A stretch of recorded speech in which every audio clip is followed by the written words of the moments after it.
Assalamualaikum sadayana. Tong hilap, like, comment, and subscribe-nya. Check it out.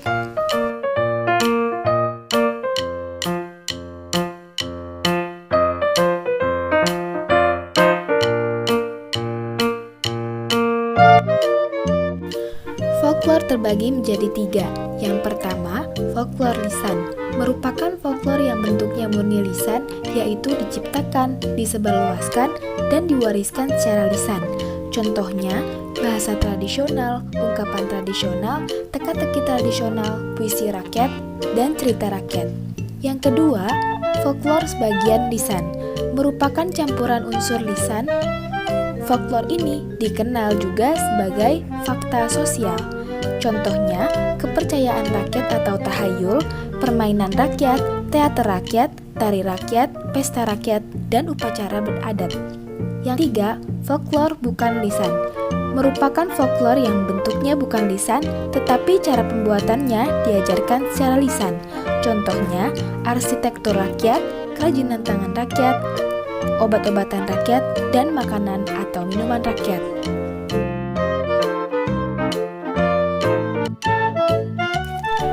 Nah, begitulah pengertian folklore, jenis-jenis dan contohnya. Berikut adalah salah satu contoh folklore, yaitu tentang Sasakala Gunung Tampomas, yang termasuk kepada folklore lisan, karena menggunakan bahasa tradisional, juga termasuk kepada cerita rakyat.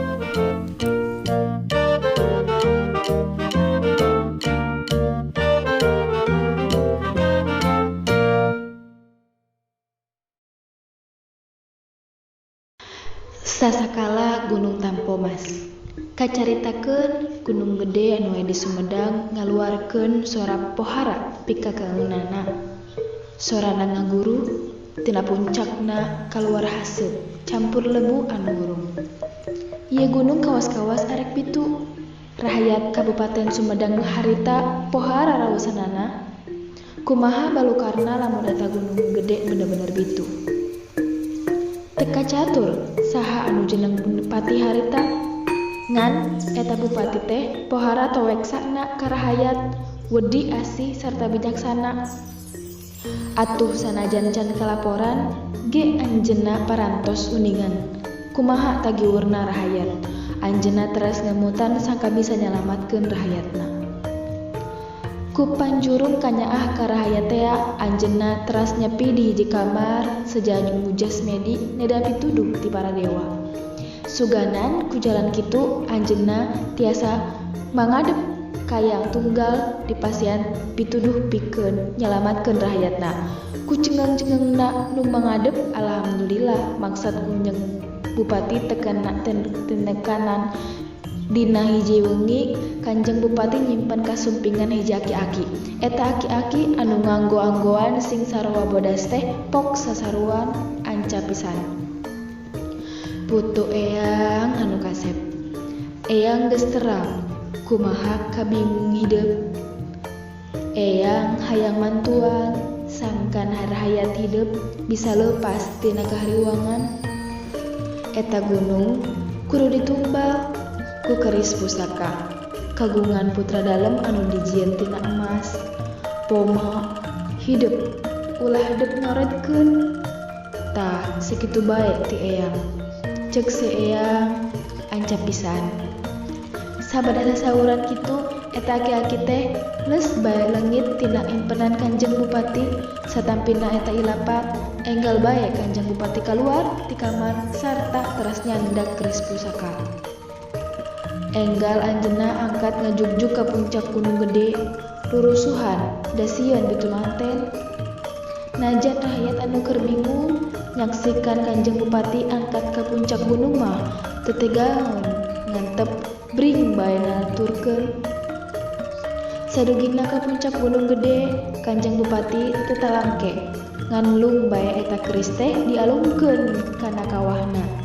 Rahayat anu tadi naluturkeun teh ngan bati colohok da eta keris teh estu kagungun pisan Kanjeng Bupati. Barang eta keris geus dikana kawahkeun jep saharita sora anu gaguru pika keungunan teh jempe. Dina anu geus lila karasa harita mah teu kerasa naon-naon. Sabada langit kagetna timbul ka bunga rahayat teh ger bae surak bakat ku atoh.